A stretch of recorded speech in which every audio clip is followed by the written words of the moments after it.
പിതാവിൻ്റെയും പുത്രൻ്റെയും പരിശുദ്ധാത്മാവിൻ്റെയും നാമത്തിൽ ആമേൻ. ഈശോയിൽ സ്നേഹം നിറഞ്ഞ സഹോദരി സഹോദരന്മാരെ, ഒത്തിരി സ്നേഹത്തോടെ ഒരിക്കൽ കൂടെ വചനം തിരുവചനം എന്ന ശുശ്രൂഷയിലേക്ക് ഞാൻ നിങ്ങളെ സ്വാഗതം ചെയ്യുകയാണ്. വചനം തിരുവചനം ശുശ്രൂഷ നമ്മുടെ കുടുംബങ്ങൾക്ക് ഒരു അനുഗ്രഹമായി തീരട്ടെ എന്ന് പ്രാർത്ഥിക്കുന്നു. വചനം തിരുവചനത്തിലൂടെ കിടപ്പ് രോഗികൾക്ക് സൗഖ്യം കിട്ടട്ടെ എന്ന് പ്രാർത്ഥിക്കുന്നു. വചനം തിരുവചനം എന്ന ശുശ്രൂഷയിലൂടെ നമ്മുടെ കുടുംബങ്ങളിൽ നിന്ന് തിന്മകൾ വിട്ടുപോകട്ടെ എന്ന് പ്രാർത്ഥിക്കുന്നു. കലഹത്തിൻ്റെ ദുരാത്മാക്കൾ വിട്ടുപോകട്ടെ എന്ന് പ്രാർത്ഥിക്കുന്നു. നമ്മുടെ കുടുംബങ്ങൾക്ക് ഐശ്വര്യം ലഭിക്കട്ടെ എന്ന് പ്രാർത്ഥിക്കുകയാണ്. പ്രിയപ്പെട്ട സഹോദരങ്ങളെ, ഒരിക്കൽ ഒരു കൊച്ചുമോൻ തൻ്റെ അപ്പൂപ്പനോട് ചോദിച്ചു, അപ്പൂപ്പ, എന്തിനാണ് ബൈബിള് വായിക്കുന്നത്? ഞാൻ ബൈബിള് വായിച്ചിട്ടും ആ വചനങ്ങൾ എൻ്റെ ഓർമ്മയിൽ നിൽക്കുന്നില്ല. അത് ഞാനങ്ങ് മറന്നു പോവുകയാണ്. പിന്നെ എന്തിനാണ് ഞാൻ വചനം വായിക്കുന്നത്? അപ്പൂപ്പൻ ഒത്തിരി സ്നേഹത്തോടെ ആ കൊച്ചുമോനെ നോക്കി. എന്നിട്ട് അവൻ അടുത്തേക്ക് വിളിച്ചു. എന്നിട്ട് അകത്തിരുന്ന അഴുക്ക് പിടിച്ച ഒരു സഞ്ചി എടുത്ത് ആ കൊച്ചുമോനെ ഏൽപ്പിച്ചിട്ട് പറഞ്ഞു, മോനെ, നീ അങ്ങ് ആ കാണുന്ന നദിയിൽ പോയി വെള്ളം കോരി, ഈ സഞ്ചിക്കകത്ത് വെള്ളം കോരി വീട്ടിലേക്ക് കൊണ്ടുവരിക.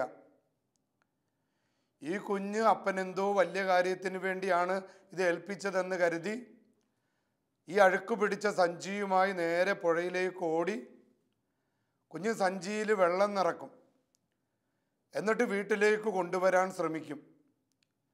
പലതവണ പരിശ്രമിച്ചിട്ടും കുഞ്ഞിന് വെള്ളം വീട്ടിലേക്ക് എത്തിക്കാൻ സാധിച്ചില്ല. അവസാനം അപ്പൂപ്പനോട് പറഞ്ഞു, അപ്പൂപ്പ, ഞാൻ പരാജയപ്പെട്ടു. അപ്പൂപ്പൻ പറഞ്ഞതുപോലെ എനിക്ക് ഈ സഞ്ചിക്കകത്ത് വെള്ളം കോരി വീട്ടിലേക്ക് കൊണ്ടുവരാനായിട്ട് എനിക്ക് സാധിക്കുന്നില്ല. കാരണം സഞ്ചിയിൽ ആ ഇടയിലുള്ള ആ ദ്വാരങ്ങളിലൂടെ വെള്ളമെല്ലാം താഴേക്ക് ഇറ്റുപോകുന്നു. അപ്പൂപ്പൻ മോനെ അടുത്ത് വിളിച്ചു. മോനെ, എന്നാൽ ഈ സഞ്ചിക്കകം മോനൊന്ന് നോക്കിക്കേ. പലതവണ വെള്ളം കോരിയപ്പോൾ അഴുക്ക് പിടിച്ചിരുന്ന സഞ്ചി വളരെ വൃത്തിയുള്ളതായി മാറിയിരിക്കുന്നു. അപ്പൂപ്പൻ മോനോട് പറഞ്ഞു, മോനെ, ഇതേപോലെയാണ് നീ നിരന്തരം വചനം വായിക്കുമ്പോൾ അവ നിന്റെ ജീവിതത്തെ ശുദ്ധിയുള്ളതാക്കും.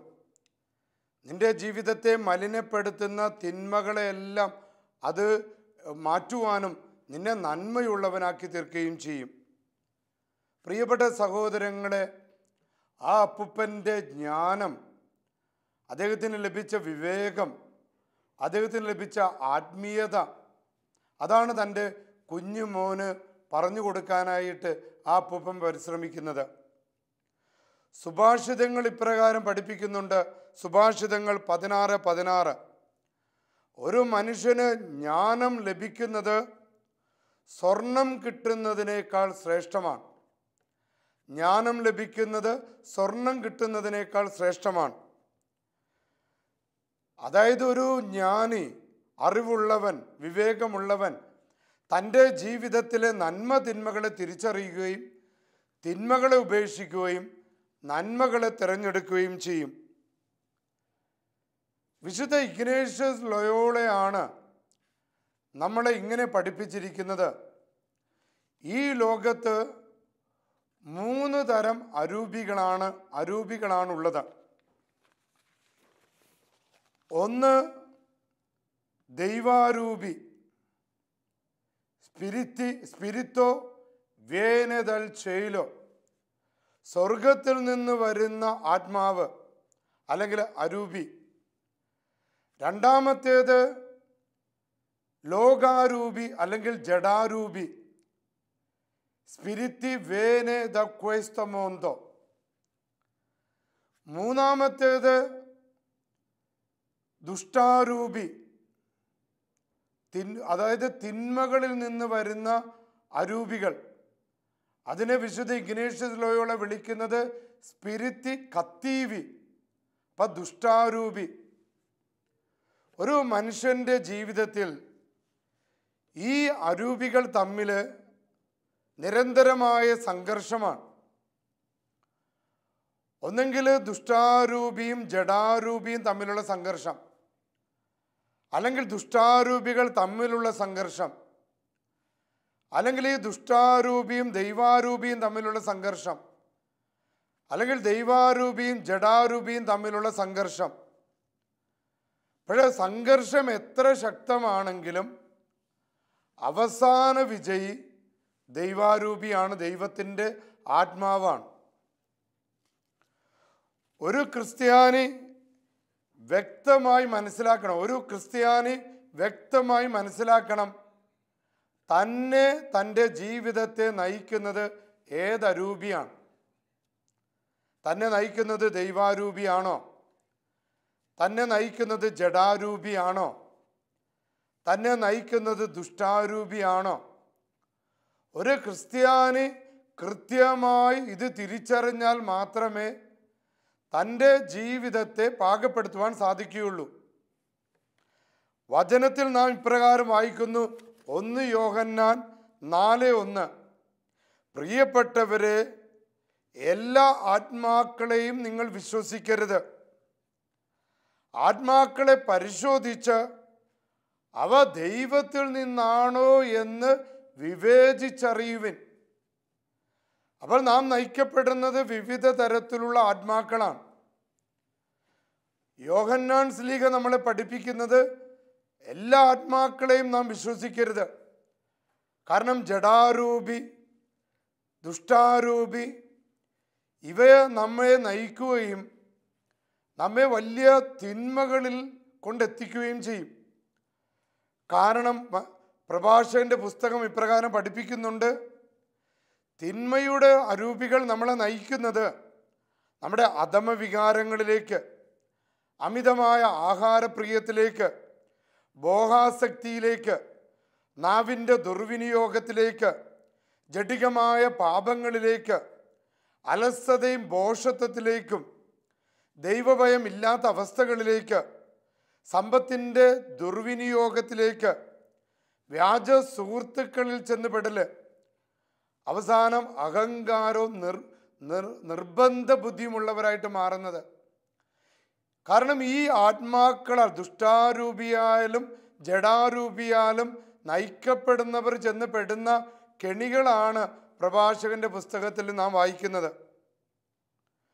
അപ്പം അതുകൊണ്ടാണ് യോഹന്നാൻ ശ്ലീഹ പറയുന്നത്, ഏതരൂപിയാലാണ് നാം നയിക്കപ്പെടുന്നതെന്ന് തിരിച്ചറിയുവൻ. നമുക്ക് സന്തോഷം, സമാധാനം, ഐശ്വര്യം, ഉയർച്ച അവ നൽകുന്നത് ദൈവാരൂപിയാണ്.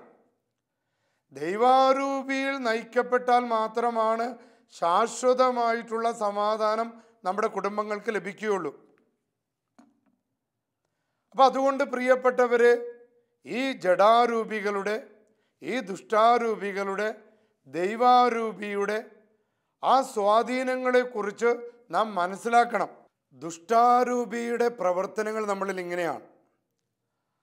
യേശുവിനെ നമ്മുടെ നാഥനും രക്ഷകനുമായിട്ട് ഏറ്റുപറയാനായിട്ട് ദുഷ്ടാരൂപി നമ്മളെ സമ്മതിക്കില്ല.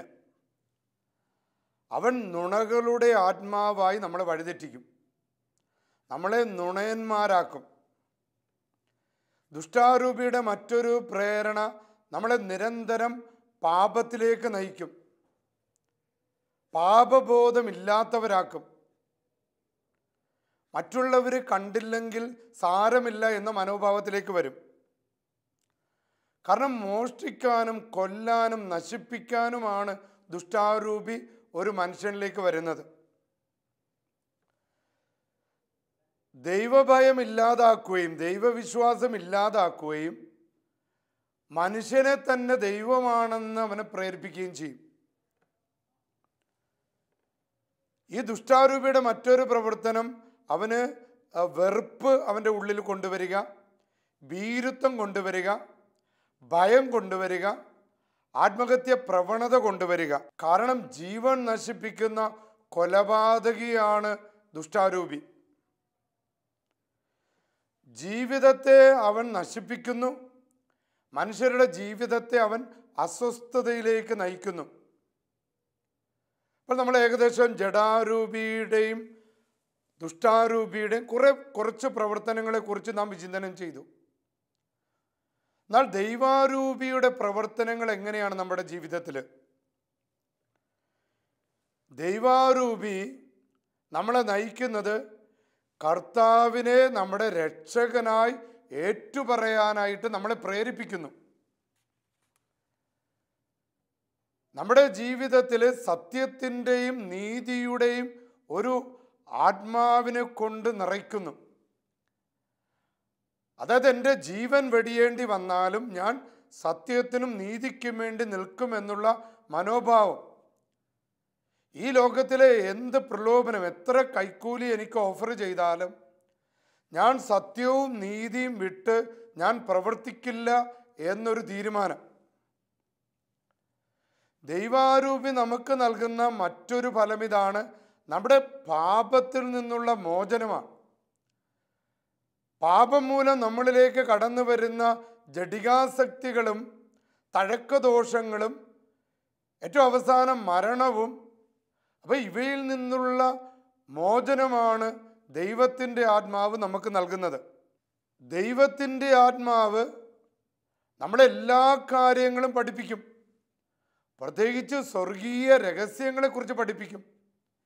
എന്നിട്ട് നമുക്ക് ദൈവത്തിൻ്റെ വചനം നമ്മുടെ ഹൃദയത്തിൽ പതിപ്പിച്ചുറപ്പിക്കും. ശക്തി, ദൈവസ്നേഹം, വിശ്വാസം, പ്രത്യാശ, പ്രതീക്ഷ, ഇതെല്ലാം ദൈവാത്മാവിനാൽ നയിക്കപ്പെടുന്നതിൻ്റെ ലക്ഷണങ്ങളാണ്. ദൈവാത്മാവിൻ്റെ മറ്റൊരു പ്രത്യേകത നമുക്ക് പുതുജീവൻ നൽകും. നമുക്കിപ്പോൾ രോഗങ്ങൾ വന്നാലും കഷ്ടപ്പാടുകൾ വന്നാലും സഹനങ്ങൾ വന്നാലും ദൈവത്തിൻ്റെ ആത്മാവിനാൽ നയിക്കപ്പെടുമ്പോൾ നമുക്കൊരു പുതുജീവൻ ലഭിക്കും. ദൈവാത്മാവ് നമ്മുടെ ശരീരത്തെയും നമ്മുടെ മനസ്സിനെയും നമ്മുടെ ആത്മാവിനെയും പരിപോഷിപ്പിക്കും. ഊർജ്ജസ്വലത നമുക്ക് നൽകും. ദൈവാത്മാവിനോട് നാം ചേർന്ന് നിൽക്കുമ്പോൾ ദൈവാത്മാവ് നമ്മോടുകൂടെയും ചേർന്ന് നിൽക്കും. ജീവനെ സംരക്ഷിക്കാനുള്ള തീഷ്ണത, ശക്തി, ലോകത്തിന് നന്മ ചെയ്യാനുള്ള ഒരു ശക്തി നമുക്ക് ലഭിക്കുന്നത് ദൈവാത്മാവിൻ്റെ പ്രേരണയാണ്. പ്രത്യേകിച്ച് ഗർഭചിത്രത്തിനെതിരെ, മദ്യത്തിനെതിരെ, മയക്കുമരുന്നിന് എതിരെ പ്രസ്ഥാനങ്ങൾ സംഘടിപ്പിക്കുകയും അതിൽ പങ്കുചേരുകയും യുവജന പ്രസ്ഥാനങ്ങളിൽ പങ്കുചേർന്ന് നല്ല ക്ലബ്ബുകളിലൊക്കെ പങ്കുചേർന്ന് നാടിൻ്റെ നന്മ ആ ഒരു പ്രേരണ നമുക്ക് നൽകുന്നത് ദൈവത്തിൻ്റെ ആത്മാവാണ്. മറ്റൊന്ന്, മുഴുവൻ സമയവും ദൈവവചന പ്രഘോഷിക്കാനുള്ള ഒരു തീഷ്ണത. ദൈവവചനത്തിൻ്റെ ചാനലുകൾ, ദൈവവചനത്തിൻ്റെ വെബ് സൈറ്റുകൾ, ദൈവവചനത്തിൻ്റെ മാഗസീനുകൾ, ഇതൊക്കെയാണ് ദൈവാത്മാവിൻ്റെ പ്രേരണയാൽ നയിക്കപ്പെടുന്നതിൻ്റെ ആ ഘടകങ്ങളാണ്. അതുപോലെ തന്നെ ദൈവത്തിനായിട്ട് ദേവാലയം പണിയുക, ദശാംശങ്ങൾ കൊടുക്കുക, വചനപ്രഘോഷണത്തെ സപ്പോർട്ട് ചെയ്യുക, വചനപ്രഘോഷണ ശുശ്രൂഷകൾക്ക് നമ്മളാൽ കഴിയുന്ന വിധത്തിൽ നമ്മൾ സഹായങ്ങൾ കൊടുക്കുക. ഇതാണ് ദൈവാത്മാവിനാൽ ഒരു കുടുംബം, ഒരു വ്യക്തി നയിക്കപ്പെടുന്നു എന്നതിൻ്റെ ഘടകങ്ങളാണ്. മറ്റൊന്ന്, നമ്മുടെ ജീവിതത്തിൽ ബ്രഹ്മചര്യം, ലൈംഗിക വിശുദ്ധി, ആഴമായ ദൈവവിശ്വാസം, ഇതെല്ലാം ദൈവാത്മാവിനാൽ നയിക്കപ്പെടുന്നതിൻ്റെ ലക്ഷണമാണ്. നമ്മുടെ ബ്രഹ്മചര്യം, പ്രത്യേകിച്ച് ബ്രഹ്മചര്യം വ്രതമെടുത്തിട്ടുള്ള വൈദികർ, സമർപ്പിതർ, ഇനി ജീവിത പങ്കാളികൾ, അവരുടെ ജീവിതത്തിലെ വിശ്വസ്തത, ലൈംഗിക വിശുദ്ധി, എല്ലാറ്റിനേക്കാൾ ഉപരി ആഴമായ വിശ്വാസം, പ്രാർത്ഥിക്കാനുള്ള തീഷ്ണത, ദൈവത്തിലുള്ള ശരണം, ആത്മസംയമനം പാലിക്കാനുള്ള കഴിവ്, അപകടങ്ങൾ പതിയിരിക്കുന്നിടത്തേക്ക് എടുത്തു ചാടാതിരിക്കുന്ന ഒരു കഴിവ്, ഇതെല്ലാം ദൈവാത്മാവിനാൽ പ്രേരിപ്പിക്കപ്പെടുന്ന പ്രേരണയാണ് നമുക്ക് ദൈവാത്മാവിനാൽ നാം നയിക്കപ്പെടുന്നതിൻ്റെ ലക്ഷണങ്ങളാണ്. ഇതാണ് യഥാർത്ഥത്തിൽ ഒരു മനുഷ്യനെ ജ്ഞാനിയാക്കി തീർക്കുന്നത്. ഒരപ്പൂപ്പൻ തൻ്റെ കുഞ്ഞുമോൻ എങ്ങനെ ശുദ്ധിയുള്ളവനാകണം, അതിനുവേണ്ടി ആ കുഞ്ഞുമോൻ്റെ ജീവിതത്തിലൂടെ ദൈവവചനം കടന്നു പോകണമെന്ന് ആ അപ്പൂപ്പൻ ആഗ്രഹിച്ചത് ഈ വചനപ്രഘോഷണത്തിൻ്റെ ആരംഭത്തിൽ നാം കേട്ടു. അദ്ദേഹത്തിൻ്റെ ജ്ഞാനത്തിൻ്റെ പുസ്തകം 9-ാം അധ്യായം 9 മുതൽ 10 വരെ പഠിപ്പിക്കുന്നുണ്ട്. ദൈവമേ, അങ്ങയുടെ പ്രവൃത്തികൾ അറിയുകയും ലോകദൃഷ്ടിയിൽ അവയോടൊത്തുണ്ടായിരിക്കുകയും ചെയ്ത അങ്ങയ്ക്ക് പ്രസാദകരവും അങ്ങയുടെ സാന്നിധ്യവും ഞങ്ങളുടെ ജീവിതത്തിൽ ഉണ്ടാകണമേ. അപ്പം ദൈവത്തിൻ്റെ ശക്തിയും സാന്നിധ്യവുമാണ് നമ്മുടെ ജീവിതത്തിൽ ജ്ഞാനം നൽകുന്നത്. ഒരിക്കലൊരു +1 പഠിക്കുന്ന ഒരു വിദ്യാർത്ഥി അവൻ പറഞ്ഞു, അച്ഛാ, എനിക്ക് സമാധാനമില്ല, എനിക്ക് പഠിക്കാൻ പറ്റുന്നില്ല, എനിക്ക് സ്കൂളിൽ പോകാൻ പറ്റുന്നില്ല, എല്ലാവരോടും ദേഷ്യമാണ്, വെറുപ്പാണ്. എൻ്റെ അടുത്ത് പറഞ്ഞു, അച്ഛാ, എനിക്കതിനൊരു ഉത്തരം കിട്ടണം. എന്തുകൊണ്ടാണ് എൻ്റെ ജീവിതത്തിൽ എൻ്റെ ജീവിതത്തിൽ ഇങ്ങനെ സംഭവിക്കുന്നത്? ഏതാത്മാവാണ് എന്നെ നയിക്കുന്നത്? ഒരു പുരോഹിതൻ എന്ന നിലയിൽ ഞാൻ ആ മോൻ്റെ തലയിൽ കൈവച്ച് പ്രാർത്ഥിച്ചു. ഞാനിങ്ങനെയാണ് പ്രാർത്ഥിച്ചത്, ദൈവത്തിൻ്റെ ആത്മാവെ ഇവനെ നയിക്കണമേ. ദൈവത്തിൻ്റെ ആത്മാവെ ഇവൻ്റെ മേലുള്ള ലോകാരൂപിയുടെ മേൽ, ഇവൻ്റെ മേലുള്ള ദുഷ്ടാരൂപിയുടെ മേൽ അവിടുന്ന് വിജയം കൈവരിക്കണമേ. പ്രാർത്ഥന കഴിഞ്ഞപ്പോൾ തന്നെ ആ മോന് നല്ലൊരു ഡെലിവറൻസ് കിട്ടുന്നതായിട്ട് അവൻ്റെ മുഖം തെളിയുന്നതിലൂടെ എനിക്ക് മനസ്സിലായി. പിന്നീട് എനിക്ക് മനസ്സിലായത്, അവൻ നന്നായി പഠിക്കാൻ തുടങ്ങി, മാതാപിതാക്കളെ അനുസരിക്കാൻ തുടങ്ങി, ക്ലാസ്സിൽ പോകാൻ തുടങ്ങി, പഠിക്കാൻ അവൻ ടൈം ടേബിൾ ശരിയാക്കി. പിന്നീട് അവൻ എന്നെ കാണാൻ വന്നപ്പോൾ അവൻ്റെ മുഖത്ത് നല്ല തെളിച്ചമുണ്ടായി. അവൻ പറഞ്ഞു, അച്ഛാ, ഇപ്പോഴെൻ്റെ ഭയം വിട്ടുമാറി, എൻ്റെ നിരാശ വിട്ടുമാറി, ഞാൻ നന്നായിട്ട് പഠിക്കുന്നു. ഞാൻ ആ മോനോട് പറഞ്ഞു, മോനെ, നേരത്തെ നിന്നെ നയിച്ചിരുന്നത് ഈ ലോകാരൂപിയാണ്, നേരത്തെ നിന്നെ നയിച്ചിരുന്നത് ദുഷ്ടാരൂപിയാണ്, എന്നാൽ ഇപ്പോൾ നിന്നെ നയിക്കുന്നത് ദൈവാരൂപിയാണ്. എന്നിട്ട് ഇതുകൂടി അവന് പറഞ്ഞു കൊടുത്തു, നീ എപ്പോഴും കരുതണം, ദൈവത്തിൻ്റെ തിരുവിഷ്ടം നിന്റെ ജീവിതത്തിൽ എന്താണ് എന്ന് നീ കണ്ടുപിടിക്കാൻ ശ്രമിക്കണം. എന്താണ് ദൈവം നിന്നിൽ നിന്ന് ആഗ്രഹിക്കുന്നത്? ഇത് നീ കണ്ടുപിടിക്കാൻ ശ്രമിക്കുമ്പോൾ ദൈവാരൂപി നിന്നിൽ ശക്തി പ്രാപിക്കും. അപ്പോൾ നീ ദൈവത്തെ കണ്ടുമുട്ടും, ദൈവത്തിൽ നീ അഭയം തേടും, ദൈവാത്മാവിനാൽ നീ നയിക്കപ്പെടും. അപ്പോൾ നേരത്തെ ഞാൻ സൂചിപ്പിച്ച ദുഷ്ടാരൂപിയുടെ പ്രേരണകളും ലോകാരൂപിയുടെ പ്രേരണകളും നിന്നിൽ നിന്ന് വിച്ഛേദിക്കപ്പെടുകയും ദൈവാരൂപിയാൽ നീ നയിക്കപ്പെടുകയും ചെയ്യുമ്പോൾ നിനക്കും നിന്റെ കുടുംബത്തിനും സമാധാനവും സന്തോഷവും ലഭിക്കും. അപ്പോൾ പ്രിയപ്പെട്ടവരെ, ദൈവാരൂപി നമുക്ക് നൽകുന്ന ഏറ്റവും വലിയൊരു കഴിവ് നമ്മുടെ ജീവിതത്തിലെ അധമ വികാരങ്ങളെ, നമ്മുടെ ഇന്ദ്രിയങ്ങളുടെ മേലുള്ള നിയന്ത്രണമാണ്. അതാണ് ദൈവാത്മാവ് നമുക്ക് നൽകുന്ന മറ്റൊരു കഴിവ്, മറ്റൊരു പ്രേരണ. നമ്മളെ ജഡികാസക്തിയിലേക്കും നമ്മളെ നിരാശയിലേക്കും നമ്മളെ തകർച്ചയിലേക്കും നയിക്കുന്നത് പലപ്പോഴും നമുക്ക് നമ്മുടെ വികാരങ്ങളെ നിയന്ത്രിക്കാൻ പറ്റാത്ത അവസ്ഥകളാണ്. ഇതാണല്ലോ പലരുടെയും കുടുംബ തകർച്ചയ്ക്ക് കാരണമാകുന്നത്. ഇതാണല്ലോ നല്ല ബന്ധങ്ങൾ തകർക്കപ്പെടുന്നത്. ഇതാണല്ലോ പലരുടെ ബിസിനസ്സുകൾ തകർക്കപ്പെടുന്നത്. പ്രിയപ്പെട്ടവരെ, ദൈവാരൂപിയെ നിന്റെ ജീവിതത്തിൽ തിരിച്ചറിയുകയും ദൈവാരൂപിയുടെ പ്രേരണയ്ക്ക് നീ വിധേയനാകുകയും ചെയ്യുമ്പോൾ നിന്റെ ഇന്ദ്രിയങ്ങളെ, നിന്റെ കോപത്തെ, നിന്റെ വികാരങ്ങളെ, നിന്റെ പെട്ടെന്നുള്ള തീരുമാനങ്ങളെ നിനക്ക് നിയന്ത്രിക്കാനാകുകയും തകർച്ചകളിൽ നിന്ന് നിനക്ക് രക്ഷ ലഭിക്കുകയും ചെയ്യും. അതുമാത്രമല്ല, നിന്റെ ഉള്ളിലുള്ള അത്യാഗ്രഹം, ആകുലത, വിഷാദം, വിദ്വേഷം ഇവയെല്ലാം പൂർണ്ണമായിട്ട് നിന്നിൽ നിന്ന് എടുത്തു മാറ്റപ്പെടും. നിന്നിലെ വ്യഗ്രതകളും നിന്നിലെ ആകുലതകളും പൂർണ്ണമായിട്ട് എടുത്തു മാറ്റപ്പെടും. പ്രത്യേകിച്ച് നിന്നിലെ പിരിമുറുക്കങ്ങൾ, ഇതാണല്ലോ നിന്നെ രോഗിയാക്കുന്നത്.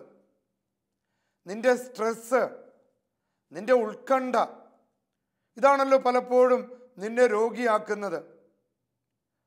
നീ ദൈവാരൂപിയിൽ ആശ്രയിക്കുമ്പോൾ, ദൈവാരൂപിയിൽ നയിക്കപ്പെടുമ്പോൾ സ്വർഗത്തിൽ നിനക്കൊരു പിടിവള്ളി ലഭിക്കുകയാണ്. അപ്പോൾ നിന്റെ പിരിമുറുക്കം നിന്നിൽ നിന്ന് വിട്ടുപോവുകയും സ്വർഗത്തിലുള്ള പിടിവള്ളിയാൽ നിനക്ക് വിവേകത്തിൻ്റെ, ജ്ഞാനത്തിൻ്റെ, പ്രസാദപരത്തിൻ്റെ കൃപകൾ നിന്നിലേക്ക് ഒഴുകും. ജ്ഞാനത്തിൻ്റെ പുസ്തകം 8:9 പ്രകാരം പഠിപ്പിക്കുന്നുണ്ട്, വ്യഗ്രതയിലും ദുഃഖത്തിലും അവൾ, അതായത് ജ്ഞാനം, എനിക്ക് സദുപദേശവും പ്രോത്സാഹനം തരുമെന്നറിഞ്ഞ് ഞാൻ അവളെ എൻ്റെ സന്തത സഹചാരിയാക്കും. അപ്പോൾ ദൈവാത്മാവിനെ എൻ്റെ ജീവിതത്തിൻ്റെ സന്തത സഹചാരിയാക്കുക. ജ്ഞാനത്തിൻ്റെ പുസ്തകം 8-ാം അധ്യായം 19 മുതൽ 20 വരെ, ശൈശവം മുതലേ ഞാൻ അനുഗ്രഹീതനും നല്ലൊരു ഹൃദയം അവകാശമായി ലഭിച്ചവനുമാണ്. അപ്പോൾ ഈ ദൈവത്തിൻ്റെ അരൂപി ശരിക്കും നിനക്ക് ലഭിക്കുന്ന ദൈവത്തിൽ നിന്നാണ്. അത് ലഭിക്കാനുള്ള ഏറ്റവും നല്ല മാർഗം നീ എളിമപ്പെടുക, തുറവിയുള്ളവനാകുക. നീ എളിമപ്പെടുമ്പോൾ ദൈവത്തിൻ്റെ ആത്മാവ് നിന്റെ മേൽ ഇറങ്ങി വരും, നീ ശക്തിയുള്ളവനാവും. ജ്ഞാനം 8:21 പഠിപ്പിക്കുന്നു, ദൈവം നൽകുന്നില്ലെങ്കിൽ ജ്ഞാനം എനിക്ക് ലഭിക്കയില്ലെന്ന് ഞാൻ അറിഞ്ഞു. അപ്പം ദൈവാത്മാവിൻ്റെ ഫലങ്ങളായ ജ്ഞാനം, വിവേകം, വിവേചന വരങ്ങൾ, ഇതെല്ലാം നിനക്ക് നൽകുന്നത് ദൈവത്തിൻ്റെ ആത്മാവാണ്. അപ്പം നമ്മുടെ ജീവിതത്തിൽ ഏത് ആത്മാവിനാലാണ് നാം നയിക്കപ്പെടുന്നതെന്ന് തിരിച്ചറിയണം. ദുഷ്ടാരൂപിയും ജഡാരൂപിയുമാണെങ്കിൽ അവയെ ബന്ധിക്കണം. എന്നിട്ട് നമ്മെ തന്നെ പരിശുദ്ധാത്മാവിനാൽ നയിക്കപ്പെടുവാനായിട്ട് നാം വിട്ടുകൊടുക്കണം. ഇതാണ് ഡെലിവറൻസ് ലഭിക്കാൻ, നമ്മുടെ ജീവിതത്തിൽ വിടുതൽ ലഭിക്കാനുള്ള ദൈവശാസ്ത്രം. പ്രിയപ്പെട്ട സഹോദരങ്ങളെ, നമുക്ക് പ്രാർത്ഥിക്കാം. കർത്താവായ ഈശോയെ, ഞങ്ങൾ ഓരോരുത്തരെയും, ഞങ്ങളുടെ കുടുംബങ്ങളെയും അങ്ങയുടെ ആത്മാവിനാൽ നയിക്കപ്പെടുവാൻ ഞങ്ങൾ വിട്ടുകൊടുക്കുകയാണ്. ഞങ്ങളുടെ ഹൃദയങ്ങൾ തുറക്കപ്പെടട്ടെ, ഞങ്ങളുടെ ആത്മാവ് തുറക്കപ്പെടട്ടെ, ഞങ്ങളുടെ ചെവികൾ തുറക്കപ്പെടട്ടെ, ഞങ്ങളുടെ കുടുംബത്തിൻ്റെ വാതിലുകൾ തുറക്കപ്പെടട്ടെ. ദൈവത്തിൻ്റെ ആത്മാവ്, ദൈവത്തിൻ്റെ സാന്നിധ്യം, ദൈവത്തിൻ്റെ ശക്തി ഞങ്ങളിൽ വന്ന് വസിക്കട്ടെ. അതിലൂടെ ജഡാരൂപിയുടെ ബന്ധനങ്ങൾ, ലോകാരൂപിയുടെ ബന്ധനങ്ങൾ, തിന്മയുടെ ദുഷ്ടാരൂപിയുടെ ബന്ധനങ്ങൾ, അതിൻ്റെ വേരോടെ ഞങ്ങളിൽ നിന്നും പിഴുതെറിയപ്പെടട്ടെ. അത്ഭുതം നടക്കട്ടെ, രോഗശാന്തി ലഭിക്കട്ടെ. പിരിമുറുക്കങ്ങളും ഉത്കണ്ഠകളും ആകുലതകളും അകാരണ ഭയങ്ങളും വിഷാദങ്ങളും നിരാശകളും ഞങ്ങളിൽ നിന്നും പൂർണ്ണമായി വിട്ടുപോകട്ടെ. സർവശക്തനായ ദൈവം, പിതാവും പുത്രനും പരിശുദ്ധാത്മാവും നിങ്ങളെ അനുഗ്രഹിക്കുമാറാകട്ടെ.